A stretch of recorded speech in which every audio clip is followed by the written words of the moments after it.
Let's take some calls. But before we do, actually, Malcolm Turnbull is the Prime Minister of Australia. He is the putative Prime Minister from the Conservative Party. The Conservative Party in Australia is not a Conservative Party. It's a very moderate party and in some respects a Liberal Party. You think Australia is the great cowboy country? No, it's not. It's a big island. It's a big country. But it reeks of socialism through and through their parliamentary system. But first of all, I want you to make sure you listen to the reporter. It's a reporter. A reporter. A mouthpiece. Cut one, go. Your country conducted a buyback program of semi-automatic weapons back in the mid-'90s and hasn't had a mass shooting ever since. Is this something that you've discussed? Ma'am, may I call you ma'am? Because I don't know who the hell you are. You sound about 14 years old and that you don't know a damn thing.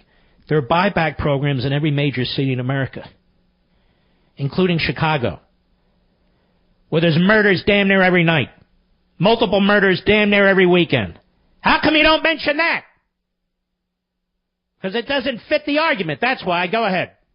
Trump, and did you at all urge him to reconsider his current recommendations to combat mass shootings? So she's asking the leader of another country if he urged our president on gun control. Completely out of left field. Basically, she is projecting her personal policy agenda onto the Prime Minister of Australia, hoping he'll say something to the President of the United States so they have another nice, snappy soundbite. Plus, there she is in front of the country trying to say, hey, I'm with you. You know, I'm into this gun control thing, too. Forget about these nuts. Go ahead. United States. Well, our history with gun control and regulation is obviously very different to the United States. And you're right. There was a mass shooting in Tasmania in 1996. And my predecessor, John Howard, who's very well known here in the United States, Prime Minister for nearly 12 years, John undertook some very big reforms. And basically semi-automatic and let alone automatic weapons are essentially not available. Indeed, there are many classes of the range of firearms that are available to people that don't have a specific, professional need, like, people who are involved in pest control and so forth, are very, very limited. But it's a completely different context, historically, legally, and so forth. We are very satisfied with our laws. We maintain them. They're there. They're well known. You've referred to them. But we certainly don't presume to provide, a policy or political advice on that matter here. This is you have an amendment to your constitution which deals with gun ownership. You have a very, very different history, and I will focus on our own political arguments and debates, and wish you wise deliberation in your own. And I have to add to that, they're very different countries with very different sets of problems. But I think we're well on the way to solving that horrible problem that happens far too often in the United States. Mm-hmm. So we should have the nations that make up Scandinavia, we should have their economic system. Socialism. Australia, which is maximum gun control, we should have their gun policies. You see, the left has to reach to socialist countries or countries that have really very little in common with us in terms of our history in order to make their case. In order to make their case. We have more gun controls in place today at the local, state, and federal level than ever in American history. Ever. Ever in American history. We have buyback programs in our cities. Buyback programs. We have liberals running around talking about illegal aliens and open borders, which means you don't even know if they're criminals. You don't know what they're capable of. That's a first line of defense, securing the border, but they oppose it. Liberals running around the country, trashing police officers, even Van Jones, especially Van Jones, talking about, well, it's clear, you know, racism is systemic. So, they attack the Constitution. They attack your right to bear arms. They attack your local police force. I don't mean a specific police force for a specific problem. They attack the cops. They're systemically racist. And they insist on the appointment of Obama-like, Holder-like, Lynch-like, left-wing judges. And then you'll wonder why we have murder in this country. And they're increasingly violent. For the longest time, CNN and MSNBC sat silently while Antifa was brutalizing innocent Americans. A militia of the left. A militia, as I called it at the time, of the Democrat Party. Today, you still can't call out Black Lives Matter and be in the media as a cable host or network host or whatever because you're called a racist. We saw all this violence during the last election, how people were beaten up. We see the violence on college campuses. And it's not, as I keep saying, just the Second Amendment, ladies and gentlemen. It's the Constitution. It's also the First Amendment. When you have essentially monolithic voices in the major media, and you have an event like CNN did, shouting down people who have different opinions, calling them murderers, when there's a significant lack of free speech on our college campuses, where conservatives, mainstream traditional conservatives, can't speak, or they need bodyguards.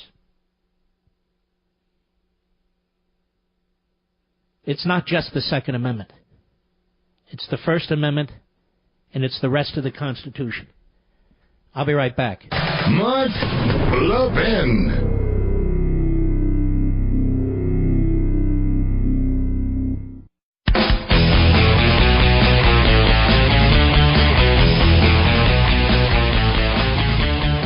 Lisa, Erie, Pennsylvania, on the Mark Levin app. How are you?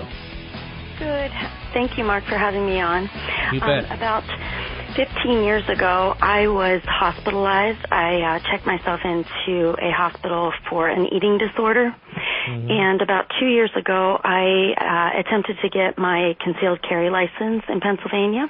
Yeah. And when I went to do that, I was told that I was not eligible because there had been a mix-up with my paperwork. We have a law in Pennsylvania that if you were involuntarily committed, you cannot own a firearm, and for concealed carry purposes. And so I, of course, was not. I had obviously checked myself in. I was in my 20s. I knew I was sick, but it has been a couple of years.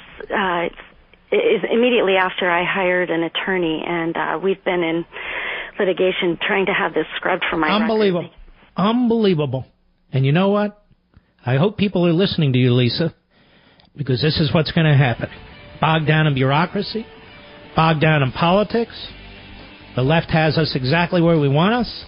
These unalienable rights are no longer unalienable rights. Listen to this poor lady. She has to hire a lawyer, and she's still fighting for her rights under the Second Amendment. And I'm sick and tired of the way mentally ill people are being stereotyped right now by Republicans, Democrats, and the media. I'll be back.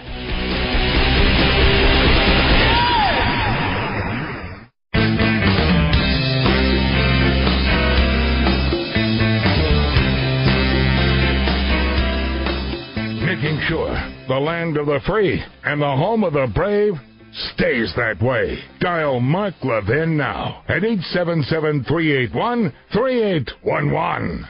You know, folks, those of you who listen, you know I'm an independent thinker. I don't try to be different just to be different. It's just that I work harder at it. And I'm going to tell you something now that's going to be considered controversial and provocative. Not by me. And then you're going to find the backbenchers in this business, they'll start picking it up and tell you they were the first ones to say it. That's just the way it works. It's unfortunate. Additional charges were brought against Paul Manafort by Mueller and his team of Democrats against the former Trump campaign chairman. Additional charges were brought against Manafort's former partner, Rick Gates, in a plea deal where he's going to plead to conspiracy and apparently lying. Of course, none of this has to do with Trump or collusion. And tell me something. Since it happened years ago, how did the FBI and the Justice Department miss it years ago? How did they suddenly find all these crimes? It's a side point, but an important one. Now I want to read to you what Paul Manafort said. He issued a statement. I've never met the man, to the best of my knowledge. I've never spoken to him for sure. I don't hang out in those circles. Here's the Manafort statement. I want you to listen to this. Quote, notwithstanding that Rick Gates' plea today, I continue to maintain my innocence. I had hoped and expected my business colleague would have had the strength to continue the battle to prove our innocence. For reasons yet to surface, he chose to do otherwise. This does not alter my commitment to defend myself against the untrue, piled-up charges contained in the indictments against me.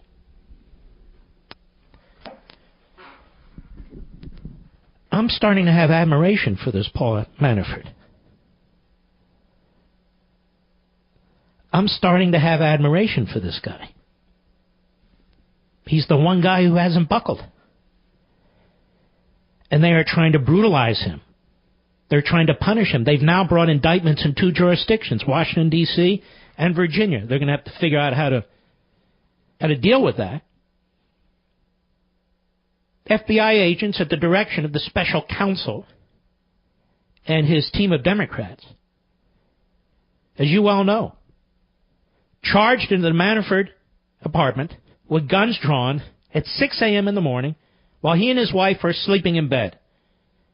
You do that for mobsters, you do that for terrorists. You don't do it for accused white-collar crimes. They are leaking relentlessly to their friends in the media who hate Trump and would do anything to try and bring Trump down. And, of course, Manafort is well known as a Republican lobbyist. Again, he was Trump's campaign chairman. He's got these foreign deals and so forth and so on. You look at how this man's being treated versus how Hillary Clinton's been treated. I'm quite serious. Look how Hillary Clinton's been treated. Cover-up, obstruction, destruction of information. Look how she's been treated. And look how this guy's been treated. And you know what he's saying? He's saying, federal government, Mr. Mueller, your 16 Democrats, including this guy Weissman, who should have been disbarred years ago, in my humble opinion, your FBI agents, I'm not buckling. If I go broke, I'm going to fight you. At least so far. Most men could not withstand this. And most of the men who've been ensnared in this phony investigation haven't withstood it. They've buckled. They're looking for deals. They're prepared to serve time in prison just to get it over with. Manafort says, this does not alter my commitment to defend myself against the untrue, piled-up charges contained in the indictments against me. I could be like every other radio host in America, every other TV host in America who claims to be a Republican or conservative or something of that sort, and just sit quietly while this is taking place.